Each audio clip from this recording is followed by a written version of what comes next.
Welcome back to the College Championship. We are now 1-1 in our series between Bay State and UC Irvine. First time we are going to game number 3 in our quarterfinals. Yes. Coco, I'm pretty stoked about it. Thank goodness we're finally getting that third game of these best of 3 series. And it was actually the third 3 that I've seen today so far in this series. The second one I didn't expect, and that was the 3,000 damage that Barrick was able to do in that team fight just around that Baron. And to be honest, again, huge shout out to him. And that's one of the big answers that I want to be sort of corrected from Bay State when they address this in this final draft of this series. How are they going to answer that Viego and the fact that Barrick is just so good at just creating his own independent leads? Bay State still wanting to stick to that blue side too. So do they take an approach where we're still gonna stick with the same comp? Yeah. It did work with us in game number 1. We'll find a way to shut down the Viego, or do they alter their strategy? Right now, still sticking with the same bans, just a slightly different order. Are we gonna see Wukong ban? Maybe, perhaps, because it still was good in that second game, I must say, with how well Dragon was able to pilot it. There's the Viego ban at least. Barrick's not going to be able to have that one.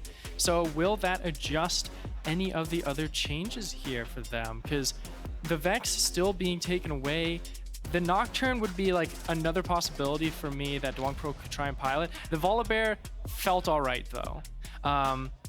Tanky enough, able to create tower dives and the such. The other thing for me though, now that the Viego is gone, is how is the feeling of other fighter champions like the Aatrox, like the Camille?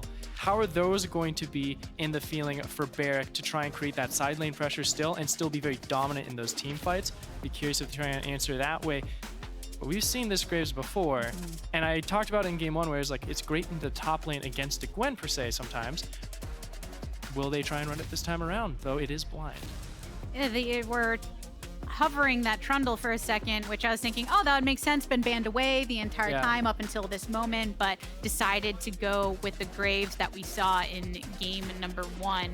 And I am just as curious as you are as to what Barrick is bringing into that top lane with the Viego being away. Those fighters you mentioned, some things he's leaned into in the past. They also are on red side once again, so they could save that top lane for a final counter pick and sort of formulate what they want in the bottom part of the map as well. The Kaisa and the Nautilus did do wonders in the team fights that he needed. Yes, Kim Down was getting caught a lot, but he was able to apply enough crowd control, just enough to where he could get those resets online and to get that massive damage to come through. Though this is a change up with the Ezreal coming in from Sophist instead of the Tristana. So that's something telling me where, all right, Sword Blue's been very successful on getting this mid lane under control and shutting down Sinnoh with this roaming Leona. So let's really amplify on that. Let's get this Ezreal to play safe, play from behind, play underneath his turret, and you can have your Kaisa Nautilus for all we care about. Now let's pick a very hyper carry in the mid lane when we get to the second pick phase to where we can have some very strong success going forward. And Sword Blue's Leona has felt good. A lot of those deaths in the latter portion of the game, in game number 2, were some of the symptom of being the engaged support. When you end up losing out on the team fights, you will be the first to often fall, but having great lead in that set up the rest of the team, maybe Ezreal playing from that safer position, Mr. Dot wanting to stick with the more aggressive pick. It felt like having some of that damage output from the Kaisa, while not the main storyline for the majority of the game, did help in those latter team fights when they got that ball rolling. Yeah, and it feels like one of the more successful aggressive marksmans that UC Irvine has been able to pilot, especially in recent history for themselves. They're able to grab a couple of wins against some of the other top 8 teams earlier on when they were in the top 16 and top 32. But that being said, the Gwen is also taken off the board, but by Bay State's hands. So because of the expectation of, you're on red side, Irvine can get this first blind pick to try and create either one of the mid lane or top lane selections. I'm still going to argue that Graves is hypothetically a flex pick for this time being, until we had that Aatrox locked in. So there's where those fighters I was expecting out of Barrick, and he decided to go with the Aatrox. I'm very excited to see how he's going to run this one through, because I haven't seen an Aatrox in like forever in competitive play. It's always answered with like a Camille, who's just able to just split push and do that true damage. I'm ready for the God Killer to come back. And I think the last time that UC Irvine ran the Aatrox, I think it was with Nocturne. Yes, it was with Nocturne. It was with Graves as well. So it was Nocturne that it was Bay State when Bijani played it, but it was with the Graves on Duong Pro when Barrick played. So there's some understanding on both sides of the field on how they're going to try and run this top side of the map. Though the last time you did go with Aatrox, it was against one of those very passive Karma tops for Barrick that he was up against. Which is a Camille's totally different look. Different story with the Camille. But the Zoe, they hovered it last series, in the last game in the draft, and now this time around with like the lock-in that you have with the roaming Leona and with the pick, this composition of Bay State can play multiple facets very easily, and they can pivot very well. I'm liking this answer from Bay State, having the team fight capability, split push, crowd control, neutral objective, isolation with the Zoe and the Leona, and then Cinna finishes all off with saying, all right, we're throwing the gauntlet down. Let's play some ball with the Akali. Bringing that Akali back here for UC Irvine, something they've played within the bracket. I mean, both of these mid laners had recently, within some of their previous matches, played both of these picks. So Bay State coming up with some answers here in the draft for UC Irvine's switch ups that they have made. Coco, what do you think? 2 drafts locked in, game number 3, everything on the line for these teams to try and secure that spot in semifinals. Without name tags or nameplates at all, I give the advantage over to Bay State's composition. It's much more of a flavor that I prefer, of having a dominant split pusher who can manage the waves and constantly threaten those turrets on the side lanes and scales very, very well and can create those team fights. It's an all-rounded top side of the map that I enjoy from Bay State, and you have that flexibility, like I said, the multifacetedness of the Zoe and the Ezreal to get through. But with how UC Irvine plays on that composition, the fact that they've not been doing too well with front-to-back compositions and playing more of a scrappy, skirmishy style, that composition plays into their personality, and that's where I really favor that comp. Leaning into their personality in Game 2 is what allowed UC Irvine to tie up this series against Bay State, earning their second ever win in the head-to-head, bringing their overall score 13-2. Let's see if they can bring that even more so in their favor here in game number 3. Spreading out to a 5-point start, getting as much information as possible. You could try and look for a late invasion here from Kim Down and Mr. Dot to just get some vision, late vision into this bottom side of the map, just to know when Dragon Min pops up. Or you could do the same thing. Mirror that for Bay State. Say, we need to make sure where Duong Pro is, because that Graves is going to farm very, very quickly. So we want to understand how his initial start's going to be, where he's going to reset from, what time is he going to reset to grab those additional items to continue to power farm, and then continue our neutral objective priorities around his rotations. Duong Pro is no stranger to being a carry on his team in his own right if the Graves does get online into the latter portions of this game. Dragon Min now 3rd game in a row on this Wukong alongside Sword Blue, the only 2 on the squad to keep with the same champions throughout the entirety of the series. And after waiting around just a little bit, UCI, they're sweeping through here on the invade to see if they can position Duong Pro in the best way possible. Now also gathering the intel that Dragon Min is starting on that top side. Yep, and an expectation, because he's done it twice in a row already. Game 3, try and create some chaos, make that pivot. That's exactly what happens. Very well done from UCI. I love the adaptation that they come through. It's proactivity.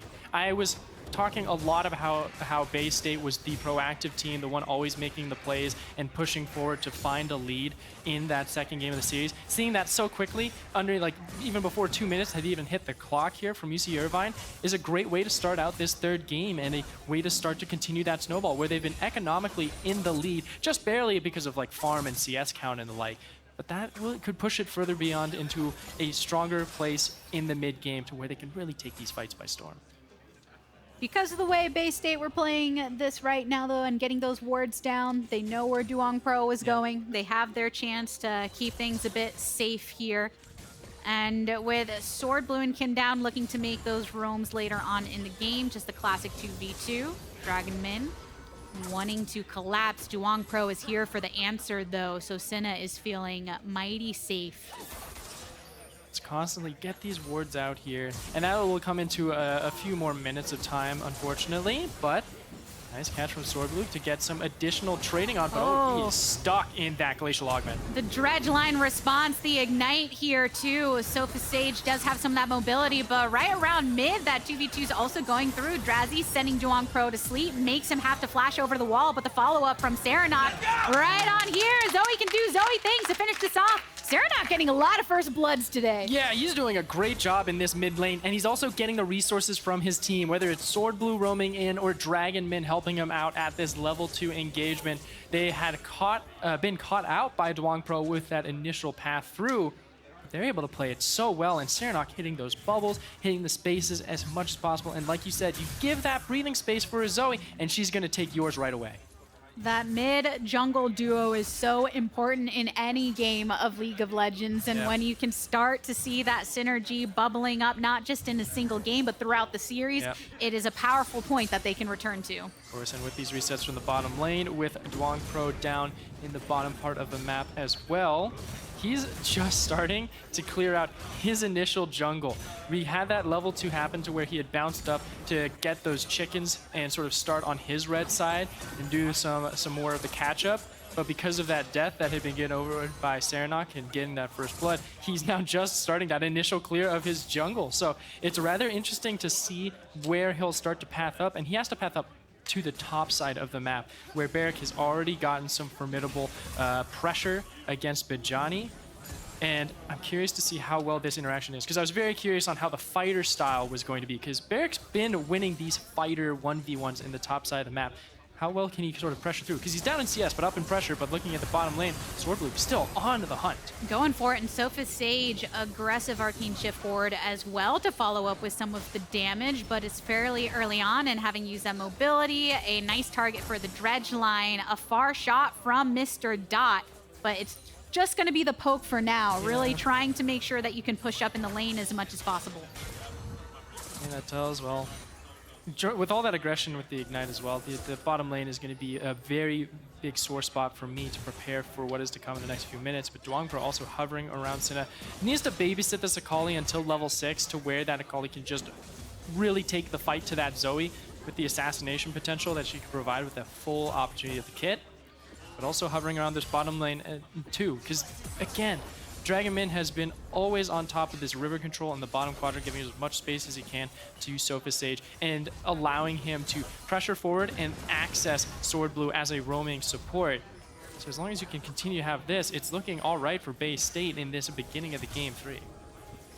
We're at that point where Nautilus just isn't quite tanky, so these Mystic shots and more hitting. You saw Dragonmin coming on down towards this bot side and did manage to run into Duong Pro previously. So a lot of shared knowledge here as Serenok has made his way mid as well. Senna all alone over in that mid lane. Yeah, with Swordblue having that earlier trade and forcing Kim down very, very low, you get to collapse down and get this dragon basically for free, and you force a reset as well, to where Sophie Sage, he gets to go back on his own accord, and Mr. Dodd has to sort of tolerate with just grabbing 3 longswords and dealing with the refillable potion. So at this point, you have the Sheen and the longsword. You're getting those components for this Ezreal to continue to harass from afar. That is great news for this bottom lane once again, who has had a consistent performance in this series. Grabbing that first dragon. Early dragon, yeah. We know that Bay State has been prioritizing it, and that's a great way to capitalize upon some of that poke that had been happening over on that bot side.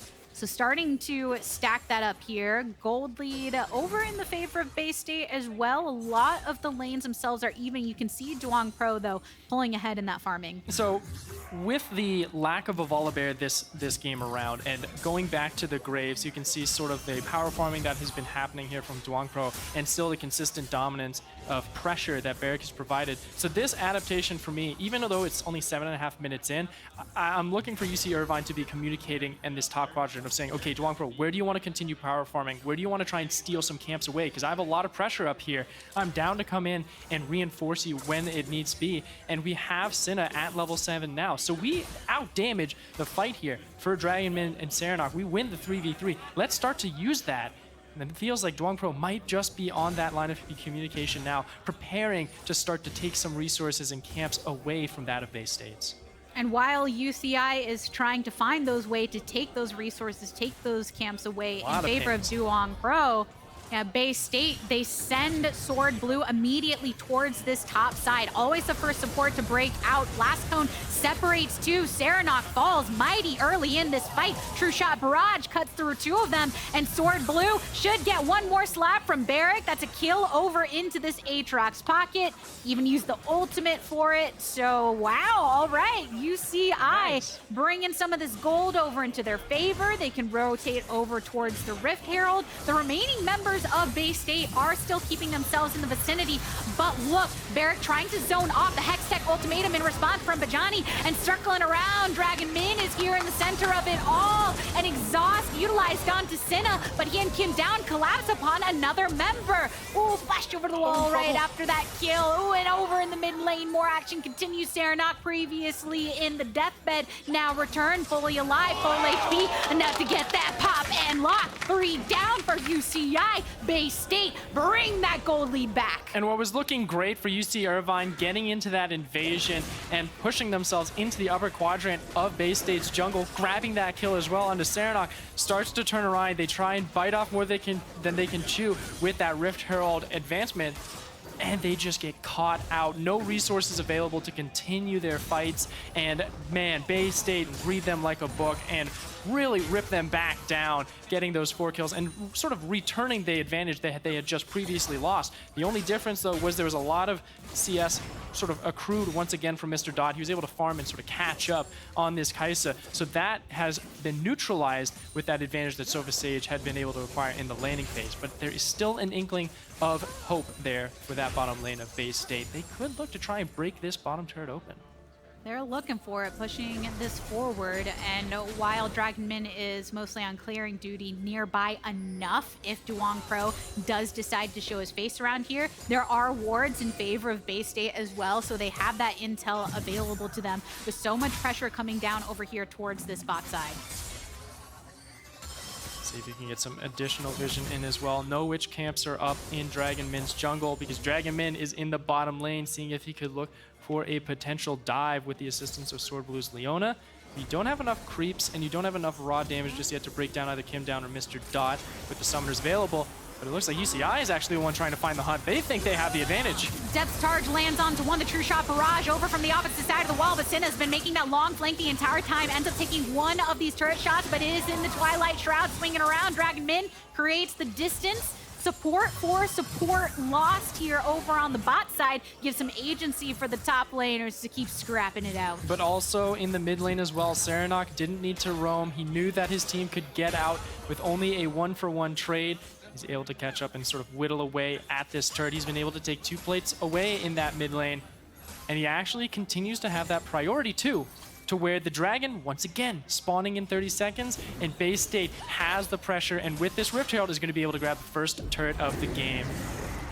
Up in kills, up in farm, up in plates. Serenok winning out in this mid lane when you're going against the Akali that did need some of that attention from the jungler just to be able to make sure you're safe at this point in the game, and then have that heavy impact later on. Official cracking open of this map in favor of Bay State. Seeing Kim Down here in the top lane, let's kind of give and forfeit that dragon over to the side of Bay State. It's again, a lot of the teams, say it's okay, it's not the soul. We can sacrifice these to try and get these advantages for Bear. I like that, as long as they can get that advantage, right? Sure, you're getting some turret plates for yourself, but also take the entire upper quadrant of the jungle. Get some additional gold there. Look at how much camp farm Duong Pro has over Dragon Min, 63 to the 85. And a mythic as well with the Eclipse and just the components of the Divine Sunderer. This is where, even though it is a 1,000 gold lead in favor of Bay State, a lot of that is on Serenok and Sova Sage. So you need to find plays where they are not active on the map. Top lane is that one that they're screaming right now, but they're also reacting, trying to recover and cut the losses that they have in that bottom lane as well. For a while's time, Bajani just had that little bit of a CS cushion around that 10-ish mark. Now that's been sliced through because of that pressure that UCI exerted in response to that dragon being targeted by Bay State downside. So a couple plates that they were able to pick up. Only a minute and 10 seconds for any of these additional plates to be taken. But right now, backing away from that bot side. And with it being a Hex Soul as well, there's a lot of mobility now for Sword Blue to start making some more creative flanks and trying to pressure on these roams and catching Duong Pro in a poor position. So I'm going to be really curious to see how much application is going to be provided there. But also when it comes down to fights around these neutral objectives, if Sin is going to be using those gates as well to try and get into the back line as fast as possible and sort of create the chaos that is itself and get back onto the map, which had just been used by Sword Blue to see if he can find Duong Pro. Throws it down, follows up with the Zenith Blade. There's a blast cone here for 3 to be taking 2 on red, 1 on blue, and lots of damage onto Duong Pro, so he can't quite go back in to follow up on this. Flash over the wall from Sword Blue. You see, oh my goodness, look at that hit. Xeranox setting that one up for Sofa Sage to dunk it. Yeah, that was a bear trap in waiting in the Dragon Pit for sure, because you saw Sword Blue had gone through with the E and had traveled with Duong Pro over, but he still had that flash available, so it's all just baiting. And Sina, having to play some dodgeball there with the Sleepy Trouble Ball, because if he got hit, that would just be good night for the Akali. And again, this advantage just coming in. It was UCI trying to pressure in, trying to bite off some resources away from Bay State. And Bay State is the one that's reacting splendidly here. And man, Sofa Sage peppering away. He is in trouble. Senna here, exhausted, but the rest of the team can follow up. If Senna cannot, doesn't even need them, gets the kill. Credit here for the Akali, starting to build into a true threat. Now with the Rift Herald as well spawning in just about 40 seconds or so, you already have all the resources of Bay State accumulating and trying to provide pressure on that top side, and then Bajani is just going to be providing that answer duty to bounce this wave back and continue to power farm on this Camille, who is struggling. 30 CS or so down against his laning opponent, but it's 15 minutes in. Lanes are done and dusted. He needs to try and find some kills for himself.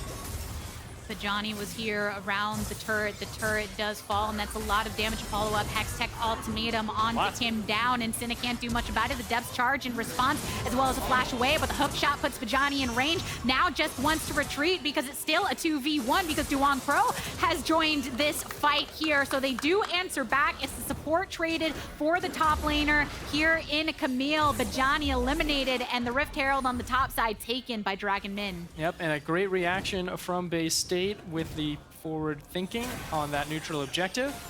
Go ahead and break open this top turret as well. Give that the second turret of the game for them. And it continued to try and find some advancement. They were able to find, a couple hundred, if not that 1,000 gold lead that Sofa Sage was able to find for himself on this Ezreal, but it's pretty even still between these two teams. It jumped over for a 500 gold lead there for UCI Irvine for literally a frame, and then that turret falls. It's like, nope, right back to dead even between these two teams. And that's how we like it in a final game of a best-of-3 series in this quarterfinals. And that 3-player push from Bay State over towards that top side to get that turret means that Dragon Min did not have to use the Rift Herald and still has that resource should they enter lane once more. Very dark territory here again over towards the top side, though. Dragon Min being very aware of that, rejoins the rest of the team around mid. Bajani sent once again to have that wave cleanup duty over on the bot side. Unleash teleport available should he need to join this fight. Still about 25% left on that Hextech Ultimatum coming up, though. True Shot Barrage gets quite a chunk of Cinna's HP, but in the end, just backs him away so they can drop this Rift Herald around towards mid. Sword Blue also in the opposite vicinity of the jungle, so they can be wary of any flank opportunities. UCI just have to let that one crash. And with this dragon spawning, Bay State is in a perfect position to go ahead and just take this dragon quick as possible before UCI has a capability to answer, especially with that Sleepy Trouble Bubble hitting him down there. So be able to grab this one fine and dandy. And it's 17 minutes in, so no Baron to try and set up for and trying to counteract this dragon aggression. And they'll look to try and take this bottom jungle as well, but everything is gone. Their vision is controlled, so hey, let's reset and try and find that vision elsewhere and look for picks, possibly a turret on the top side of the map. For a moment there, it looked like maybe UCI was considering trying to contest Basina using the Hex Gates to get there, but then they knew, we don't really want to take this fight right now. Let's not risk it. That was Soul Point, but it's not Soul just yet. And the gold, Yeah. super even though. We haven't really seen it even throughout this series much because there was always kind of that slight lead over on UCI's side before they cracked it open later in that second game. Of course, but we're also on that soul point, which is like that key position. So we are expected to have a final fight for that 4th dragon in about 4 minutes. With all of that going around, it is a good time to say, like, to explain, like, when is a good place to create fights? Because not only is the timing important, but also the positioning and the terrain that you're fighting around.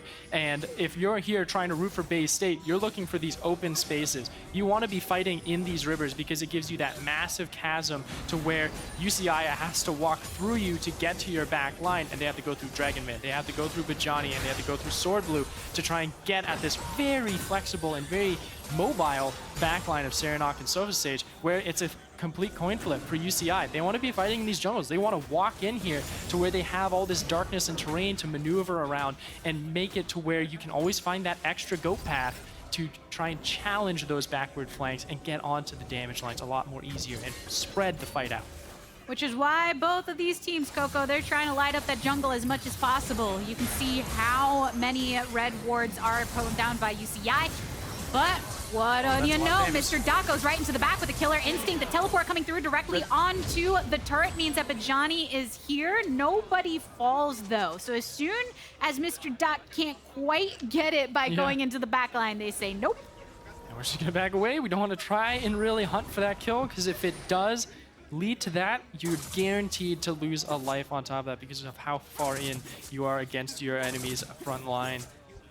This here, it is a patient game, a knife's edge this 3rd game rides on, and just checking back in with all the items as well, because that is also a very important part of how much damage both these teams are going to be able to apply. The very scrappy, skirmishy team of UCI wants to have that extra push, that extra cash in, so they're more dependent on those reset timers to be precise, to have that upper hand of I have a pickaxe over you, or I have that stopwatch or that guardian angel faster than you were able to acquire it, because then that scrappy style creates that chaos where UCI can thrive in, where Bay State is not as necessary. They can hang out for a little longer. They can wait for those big buys and focus on prioritizing these neutral objectives to where they can slow burn in this mid to late game stages.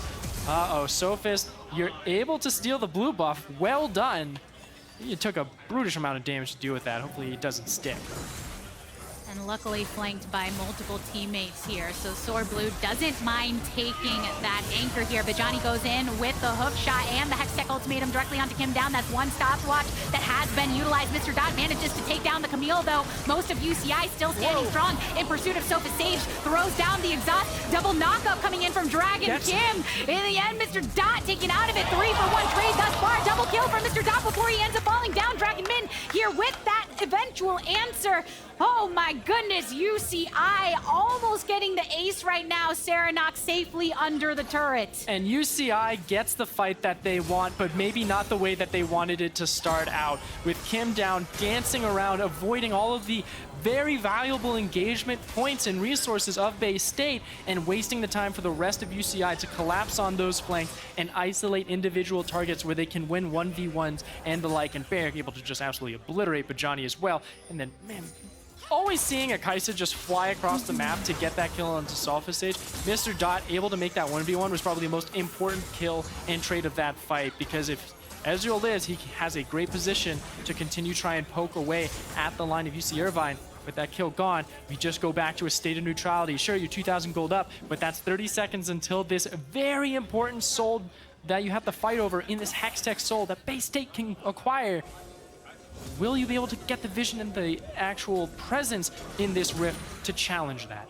And UCI, they don't want them to have soul. Senna did not have to use his stopwatch during that last fight, so that is a very important resource that is available this time around. Both supports did use theirs, though, and have not had an opportunity to refresh anything going on in. Dragon is down.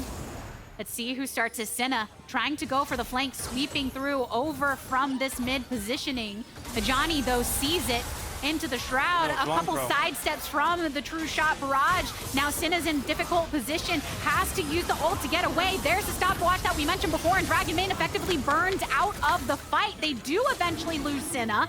Bay State still have all members, so they did get pretty chunked down. Duong Pro keeping his eyes on the objective. It's gonna come down to a close call all the way in the back line. Ultimate activated by Barrick, but Duong Pro takes down one.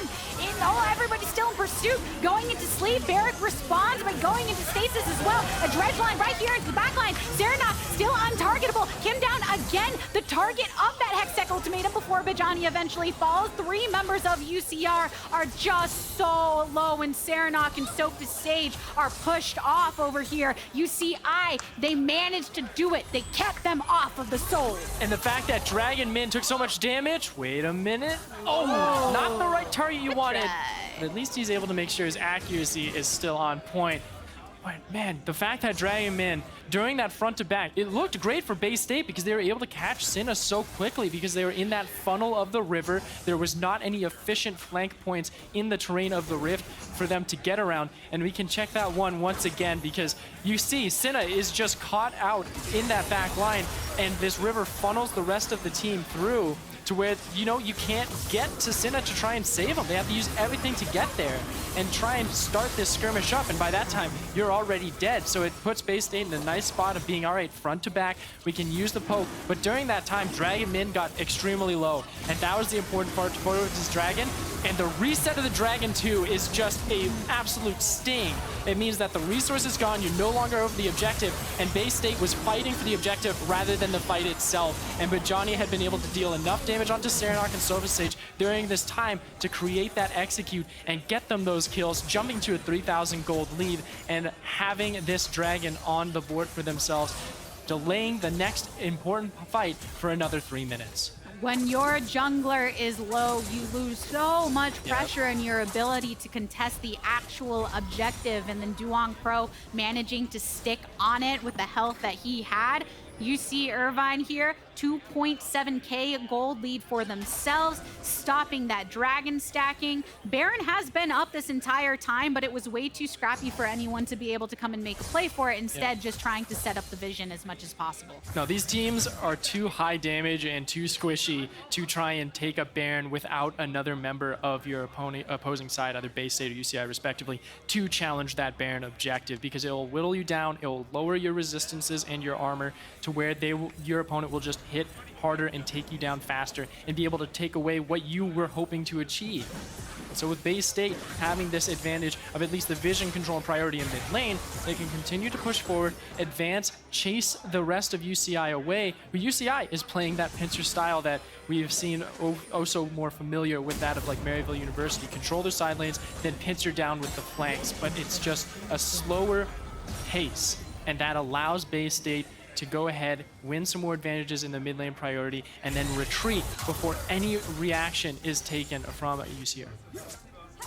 What an intense game that we have here, Coco. Bay State, a newer team to a college championship, wanting to prove themselves, having so many players from other regions coming through to come together to look for the victory. UCI, so many new members for them, a freshman-riddled team wanting to put another banner for this squad that has been so storied within the collegiate esports team. And it's a game 3 to determine who moves on to the semifinals.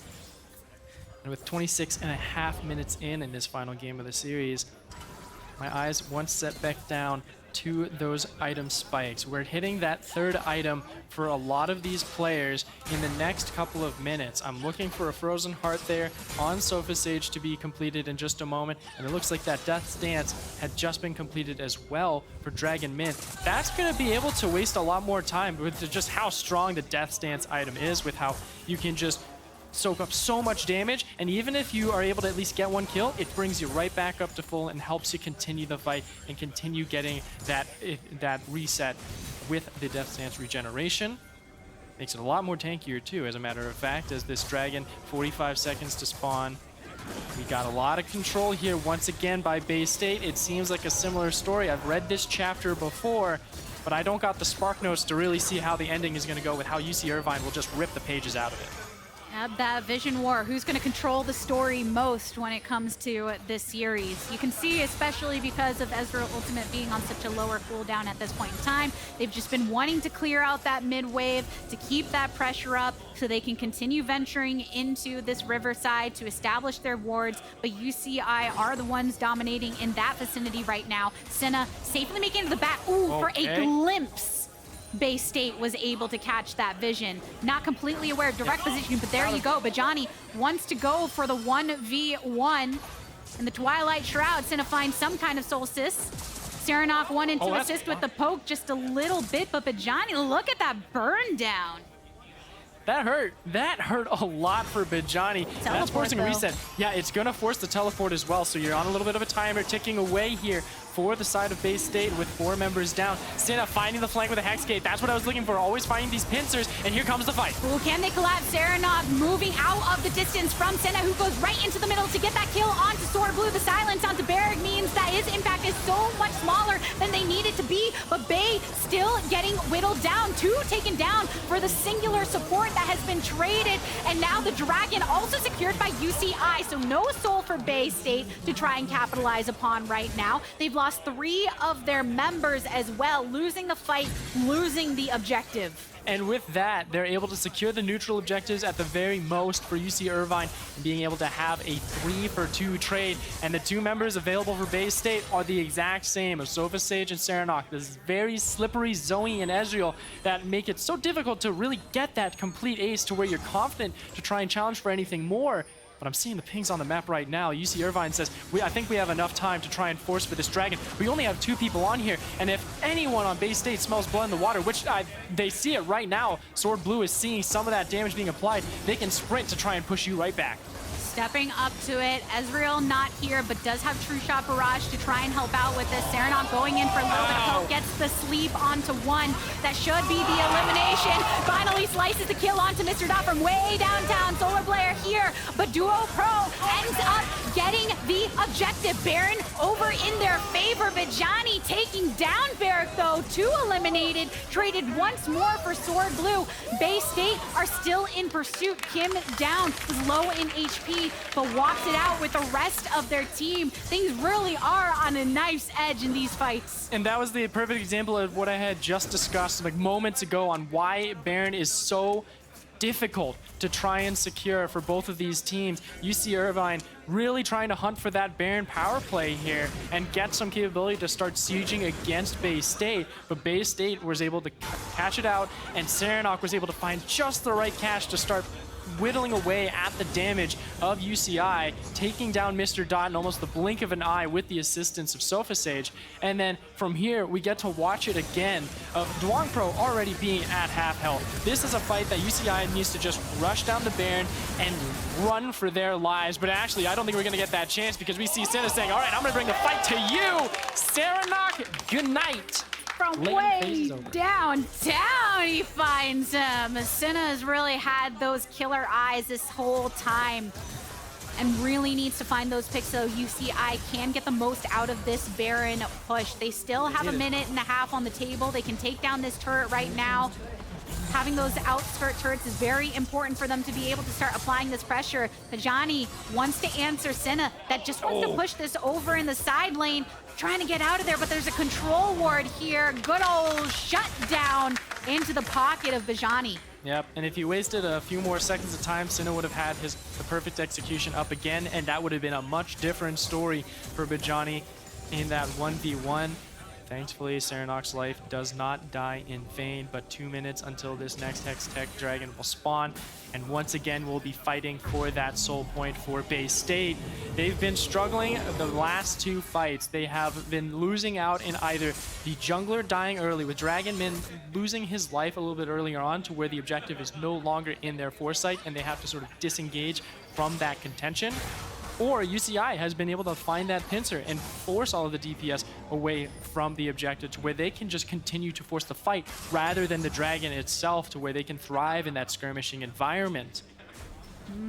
And the gold lead has been pretty stable and unchanging for some time now. It is still anyone's game for me here. It's not enough money to really define a dominant performance in this game 3. So if at this point, with how the vision is controlled up, it's still where the fight starts, and who starts that fight with the resources is important. Like, if you miss that that ultimate from Sword Blue, that is such disaster. But Kim Down actually getting caught out could be bad news as well for UCI. He's been constantly being the one up forward, trying to look for these engagements, trying to shut out that vision. And if he's the one that falls first, that's a lot of crowd control that is no longer able to apply to stop the advance of Bajani and Dragon Men into the back line.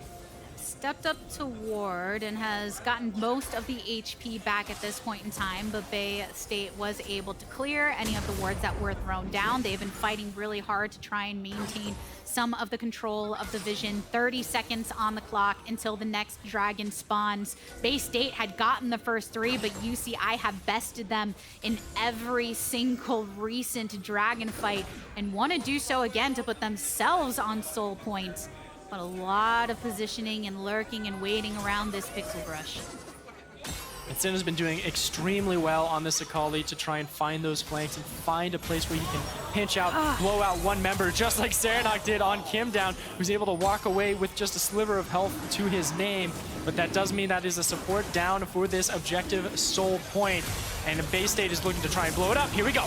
Kim Down still alive, but so low to make an impact. Mr. Dot White into the back line with a killer instinct. Serenok wants to find a kill and even oh my goodness, that's the steal. That is soul point for UCI, and they continue with the fight. Bay really in dangerous territory right now. Hextech ultimatum follows onto one, but Johnny looking for the kill onto Duong Pro, who goes into stasis. Now the rest of UCI that managed to survive the rest of the fight, they collapse upon him. All of Bay State eliminated. UCI again coming out on top in the late game. And it's Duong Pro, the senior of UCI, that is consistently counting the numbers, crunching down on the equations of these objective fights, and telling UC to just focus on the fight. Don't worry about the objective. I can win these smite fights every single time, and he has done it. 3 for 3, and from there is not enough manpower for Bay State to take out every single carry of Barrick and Duong Pro on UC Irvine. A phenomenal performance here from the senior player, and the rest of the team of the Zoomers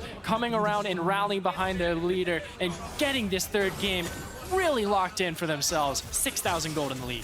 That rallying pushing them closer towards that nexus, and UCI trying to follow up on it as much as possible. Lots of support from the community as well. I always love seeing those that tap into the college scene throughout the year, cheering on, whether it's their alma mater or just the team of which they are a great fan. I'm sure they're feeling it from wherever they're playing from.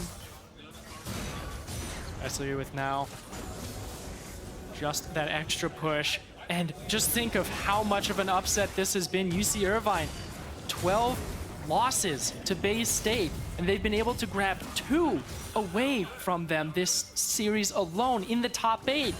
And it's telling that story. If it doesn't matter if you keep beating me down and down again, and you keep defeating me in these regular seasons, it's where it counts, where it's coming up in the top 8 here of a college League of Legends. That is where these fights and these games are just so much more important and mean so much more for these players. 36 minutes into the game, Baron up. Still nearly 3 minutes until any other dragon spawns. Equal on the scoreboard, 3-3 in that regard. Stopwatch available to Dragon Min. Oh, Serenok. See if he needs it. Nope. Always leading in. Sophus Sage just wanting to chunk down. That's been a pretty heavy hit onto Kim Down at a lot of the starts of these fights, though it hasn't prevented UCI from coming out on top. And a lot of this patience right now is just providing the space to where Serenok can hit you with those bubbles, can try and create that zone, and doing it very, very well, but also not in a position where Serenok can fully punish you, to where he has to really extend his hand to get that damage to stick when it comes down to contesting and zoning around this barren pit.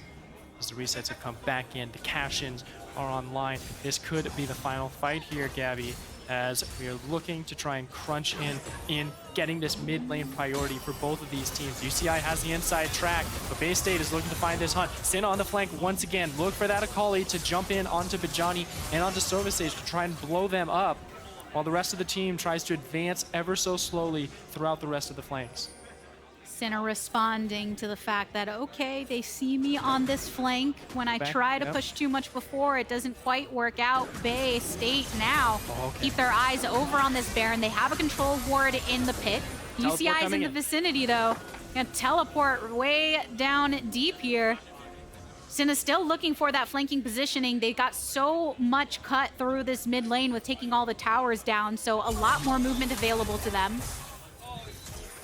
As Senna is in a pretty dire situation here. He's going to get caught by Serenok. Oh, he's able to flip away, but nope, but Johnny's there. Has to drop this. This is bad news here for UC Irvine because you're going to have to play a saving private. Senna, nice dodge here. Stasis, Solar Flare thrown down, as well as Hextech Ultimatum for the final kill off. Senna does go down. UCI losing a lot of their firepower. They no longer feel confident in this positioning or this push, but neither do Bay State. And look at the timing too. Senna's respawn timer is 4 seconds past the dragon spawning, which for both of these teams would mean the Hextech Soul.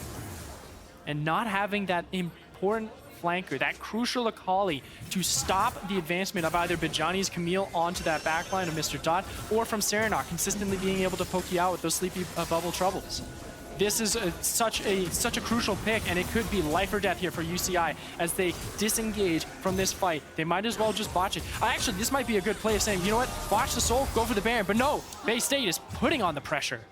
10 seconds on the clock before Senna finally respawns. No teleport available either. So Bay State keep themselves on the dragon. That will be Soul going over in their favor. But UCI, no reason to contest. They burn down this Baron the second that they will acquire of this game. Getting a lot of value previously, but we are still so tight within this game. While there is a Balloon Gold lead, we're almost into 40 minutes here. That's going to become much more irrelevant. And another question arises as 39 minutes have passed the timer, as will this Baron power play create a strong enough argument against the permanent buff of the Hextech Soul that Bay State has now acquired? Because that continuous chain damage, and not only just that chain damage to go around the entire team, sure, the scrappiness, the extensive of the skirmish may not make it as effective, but it's the slowed effect on that chain lightning of the Hextech Soul, to where you can keep people locked down, keep people in a confined space where Silver Sage can continue to pepper away on this Ezreal, and Serenok and Dragon Min can isolate individual targets with the assistance of Bajani. So will this Baron power play be enough to break the back of Bay State, or will it just waste away against the advancements of Bay State's? That is the big question, Coco, because we have seen just how much damage can be right off the top from Sofa Sage and Serenok. Will this be enough with the Soul to be able to finish off more of the bodies in the earlier portions of these fights? You also have to keep your eye on Mr. Dot, who's been able to zip way into the backline and take a pick nice and early, which puts Bay State in so much more vulnerable of a position whenever that does go down. But right now, it's just a separation between mid and bot, trying to pull the attention of Bay State in both directions. That wave and mid pushing. They could not get the inhibitor before because of how quickly Serenok had spawned at the time, so they don't have any supers to assist them, but still some extended pressure. Also, with Senna resetting, just means that you're going to push off that continuous siege. With only a minute left on the Baron buff, it just wastes away. But you're able to acquire 2,000 additional gold here for UCI, which is important when everyone is finishing their itemizations and finishing their builds in entirety. We're still waiting for Immortal Reminder to be completed on Barrack.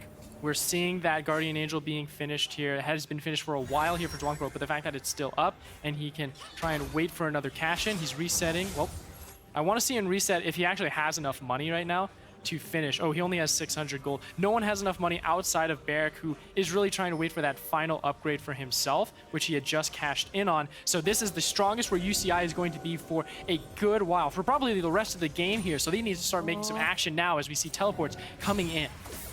Standing on a ward that was just put down from Bay State to seek them out. They thought things are a little too quiet around these parts. I read that right. Guardian Angel for both of the junglers. Sonya still for Senna. Big difference makers in these fights. Baron buff expiring now, so that's the finality of the push that UCI can try to accomplish. just back off with that Baron gone. 3 minutes until that. And it's, whoa, perfect timers almost for Elder Drake and Baron. That is also a same replication of what we could see happen again, where one of these teams is going to side on one or the other, but Sin actually got caught. This is looking like bad news for UCI. The Camille ultimate to isolate again, and the rest of the team to follow up. Him down, flashing over the wall to get the hook onto one, but the burn's pretty good. Serenok finally takes down the enemy support. Barrack also laying down the law to take down Sword Blue. Look at that burst damage. Look what it can do. Sophus Sage finds the target, going to sleep as this Aatrox tries to throw down the Q. Gets exhausted in the process. Serenok here with the follow-up. The Guardian Angel has been a pop, but Duong Pro is not much longer for this world. 1,000 bounty acquired. Bay State, the first fight that they have won outright in quite some time, Coco. And it is a phenomenal performance as well. Kim Down thought he was able to find the advantage, but it was Sword Blue who drops a fantastic ultimate to stop the advance of UCI, and the Hex Tech Soul slowing everyone down to make it easier for Sophus Sage and Serenok to find the picks, find the kills, and find this final win for Bay State. Kim Down coming up right now, but you're just a Nautilus, my friend. You're just no longer for this world. Bay State making it 14-2 against UC Irvine and earning their spot in the semifinals. And that is a lot of weight off the shoulders of the Serenok. An absolute Chad. Flexing away from the stage. You need those kind of muscles when you have so much weight coming in from UC Irvine, who showed their medals here today, but it wasn't enough against the current dominance and the constant, better I'd have to say, macro play there from Bay State. Always looking for those neutral objectives, being able to work together, and for me, a massive shout out as well to Sword Blue on that Leona in all 3 games, being able to roam around and assist both Sophist, his marksman, and also Serenok in that mid lane. Fantastic job from the support there, and really making sure that you have early mid-game performance and security. And UC Irvine had some great moments there in the mid-late game, but Bay State sticking to what they know. They never seem to lose confidence, and right there in the end, having the soul, having the damage output, able to secure in the way they needed to keep their hopes alive here in the college championship. Very true. And I was rather impressed of how Dragon Min also performed in the jungle here as well, always making sure that you had that space with not just the dives themselves, but also prioritizing those neutral objectives to always, even though being behind in gold statistically throughout the early game, you always were able to beat it stat for stat, and finding that back flank to always push the damage away from your carries and give Sophus Sage and Serenok that room to create the magic that they had done throughout this series. So phenomenal job from the rest of the team, and excited to see them in the semifinals. Can't wait to see more of that just spectacular action from the team. It did feel like every player on that team really played to their role, because you mentioned the champion staying consistent from the support and jungle positions. When you have Dragonman and you have Sword Blue being the playmakers, being the ones that are making those calls, you got your effective damage output from your bot laner and mid laner. But I also want to mention Bijani making sure to find those targets to isolate in a lot of these fights as well, using the Camille in draft to try and counter there in the top lane and following through in the end. And that's something that I think is one of the key points that we're going to have to see improvement on as well, because the laning phase was rather rough, not just for Bijani himself, but also being able to convert that through into team fights, because Serenok and Sophus Sage did wonders in their own rights, and finding that one weak point going into semifinals, you need to patch that up quickly for tomorrow to make sure that you can make it to the grand final. So I'm very excited to see how well they're going to be able to adapt and do their homework. Yeah, Bay State, they still got some work to do in the remainder of this tournament, but for now, we are joining Pastry Time and Serenok on the stage for our post-game interview. Thank you very much, Tigris. I am here standing by with a mid laner, the first mid laner in top 8 so far, to go to 3 games. How does it feel to have to play a marathon to get through? Man. I mean, I'm exhausted. Like, every time you play best of 3 and you make it to 3rd game, you're like exhausted. Especially that game that went to like 40 minutes. Yeah. It was like, God. But at least the last team fight, we played it really well and like closed the game pretty clean, I guess. Yeah, yours always pretty good. As it turns out. It's one of my best champions. I would say, like, if I feel like I'm gonna win, I just pick Zoe. Yeah. Was that something you wanted to go to this game because of comfort, or did you like the matchup as well? I guess you blinded Honestly, it's because I'm comfort. Like, Yeah. I just blind picked Zoe. I didn't care whatever I was going to play into. And I just felt really confident, like, going in with a champion.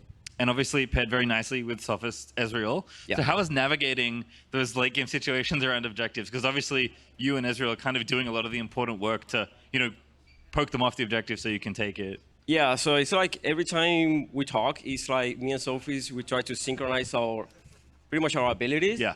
And like, I've been telling everyone, guys, just focus, just play with me and Sophie's, and then we can easily win. And I feel like if we started doing that more often since early game, the game could have been a lot more easier. Because I was super ahead on Zoe early too. Yeah. So, but yeah, I mean, once we realize that we don't have to like straight go in, just wait for my bubbles or like poke and then make the game more easier. I think that's when we started winning fights. Yeah. So kind of thinking about the whole series, of course, were you surprised to get the draft you got in game 1? Not really. Not really? No, we actually made prep, and I think the prep that we did, it kind of worked out pretty well because we kind of predicted everything that they were gonna play, and that's why game 1 it looked so easy. It only was a 25 minutes game, and I think we were really good. Yeah. And then we were surprised to get it again in game 2. Yeah, surprised to get it again, and like we were actually winning a certain point, and then we all like lost focus, so we couldn't close out the game. But yeah. All right. Well, so far so good. Yeah. How are you feeling now that you're in top 4, kind of against the rest of the competition? I'm feeling really well. Like honestly, coming into this tournament, I felt really confident, I would say, and like I played professional before in Mexico, and I kind of like remember those times, and those give me like kind of like make me calm, knowing that I've been through this before. Yeah. So I mean, my mind's in the finals. Like, I want to win this tournament. All right. Yeah. So with that, you have a matchup tomorrow for your semifinal. How are you feeling? Feeling pretty well. Okay. The practice has been going really well, and I feel like we are all gonna do very good against that team. Seems like so far so good. Yeah. I think especially after playing this game. Sharon, thank you so much for joining me. Good luck with the rest of the tournament. Thank you. All right. With that, we are going to throw it back to LCS to close out today. Thank you, Zernock. And pastry history begins and continues to repeat itself. As it seems, Bay State will not go Kim down with a sickness, you could say. Yeah, nail that one. Conrad, how do you feel about that game? Best game of the tournament so far. That game was great. 40-minute, absolutely well played by both teams throughout. We were scrambling here trying to figure out, like, who's the MVP? Who's the MVP? Well, we don't know who's going to win until the very last team fight. Amazing performance from Serenok and Sophis, especially. That Zoe-Ezreal pairing was so strong later. And at the very end, when Zoe and Ezreal were kind of closer range, you didn't really think that they were going to be able to abuse the range of those champions. Looked like it was over, but they played it so well, and it won them the game. Yeah, the fact that we, of all the games that could have gone to 3, we get the one series where they've gone to 3 pretty much every time that they've played in the past. It felt almost poetic to see them go to a game 3, especially such a competitive game 3. We know that both teams kind of threw everything out there as much as possible on the line. You know that UCI, they're going to be kicking themselves that they weren't able to take it at the last minute, but man, it really was a fight until the end. These two teams just have so much history playing against each other and having these really close games. And yeah, Bay State does get the better end of the deal most of the time, as is true today, but it did play out like so close, like they know each other inside and out. And I just love series like that where you can tell that it's kind of personal at the end of the day. And if we do take a look back at the entire series and just that game as a whole too, especially, you can tell how both these teams continue to adapt as we went along the day, right? You saw both in Game 1, Games 2, and especially here in Game 3, it seemed so close right at the beginning, but honestly, I was really thinking that UCI might have had it. Yeah, I think the biggest thing this entire series was adaptation, like you said. Yeah. Going from Game 1 to Game 2, we were all sitting here saying, why is UCI giving over the same 5 champions when they just lost that game pretty handedly? And gameplay-wise, they played completely differently, were able to bring it back. And then Game 3, both teams made a little bit of adaptation. Yeah. Both teams were very comfortable on the champions you got. You got Serenok's patented Zoe that everyone knows from him for. Sophis Sage Ezreal is also highly well regarded as one of his best champions. UCI Dwang Pro getting the Graves and Kim Down getting the Nautilus, which he played absolutely fantastic on. I think that's partially why it was such a great game overall. And look at that damage percentage from Serenok right there. It's not every day that you get to outdo Sophis Sage in these games, because I don't know if you guys knew this, but Sophis Sage coming into this series had a 52% kill share on his team across the entirety of CLoL. And Serenok just did this on Zoe and on the other champions that he was playing as well. It's just such an impressive series from him and from the rest of the squad as well. This game is just the cornerstone of all of that. And to speak a bit more on Sophist as well, when talking to the team, they spoke so highly of him too. Yeah. Considering throughout this entire year, Bay State mentions how they struggled to find an identity because a lot of the bot laners were very inconsistent. And ever since the addition of Sophist, they feel as though that they truly are strong in every single lane. And I think him being here in performances like this on the Ezreal have continued to highlight that. It's really interesting because that was the same point we were making for UCI as well with their AD. True. Consistency was the name of the game for both these teams throughout this entire series. At the end of the day, Bay State just barely got the edge on it. What I really like about this too is because, you know, over the last 2 years, Bay State has had the same rough framework of what the roster was going to look like. They obviously weren't in championships last year. Yeah. Over the summer, it looked a little bit different. And the last piece that fell into place really was Sophist. He came in, he was able to be amazing. Yeah, the last fight he was able to carry incredibly well by being over top of the wall. He was miraculous all split. I'm really happy he's gotten a chance to show off everything that he's been able to do, everything that Bay State's been able to do. Rebel Fox, this is the time. I warned you I was going to do this, but this is the time right now. I told you so. You said on the desk while we were watching the game that the Hextech Soul wouldn't matter that much if Bay State got it. They got it, and then they immediately won the next team fight because of it as well, with all the splash damage from Ezreal. Now, I will say I am being misquoted right now, because what I said was if they run directly at them, it's not going to matter because the Hextech Soul is going to work. And what did they do? They did kind of run directly at them. In fairness, Kimdown was doing that all game, and it worked every single time. It wasn't until the Hextech Soul came through that it worked. I hear you, but they won GG. That's it. Yep, I believe the actual quote is "I'm jacked, you're not." GG. Yeah, that's facts. Absolutely. And he saw that already as we got through the desk and just how jacked he was. Makes perfect sense. As we base State's victory, tomorrow we'll be facing up against Converse University. But first, it is Maryville and UST battling it out at the beginning of the day. We've seen and talked a bit about these two semifinals, and I've got to say, I am electrified with how tomorrow is going to look in these best of fives. I think for the top part of that, you definitely expected UST and Maryville to both be in this top four, but at the bottom side, Converse is here. They're in top four. They're going to play a best of five tomorrow. Can I talk about something really cool that we're seeing, which is that we walked into this tournament talking about teams that are making it for the first time. Yeah. Look at this. UST, first year really with a varsity program. Converse, first year really with a varsity program. Bay State, first time at championships. 3 of these teams have not been here before and done that. We had rosters that have won it before, and look at this new representation we've got. And how poetic is it that the one team that is left is Maryville, the one team that the godfather of collegiate, if you want to put it that way. New Bloods versus Blue Bloods. The only Blue Blood left is the best one out of the bunch. I mean, I think Maryville's saying right now, if you want to get the championship, you're going to have to get through me. You come to my tournament and want to take away my trophy? I don't think so. But we'll have to see how all that does play out as we look to sign off for the entire day. I want to thank you all for watching. That's going to do it for us here. On behalf of myself, the casters, the broadcast crew, thank you all for watching. We'll see you tomorrow for the 2022 College Champions semifinals presented by State Farm. Good night. Woo! We're going to start curling.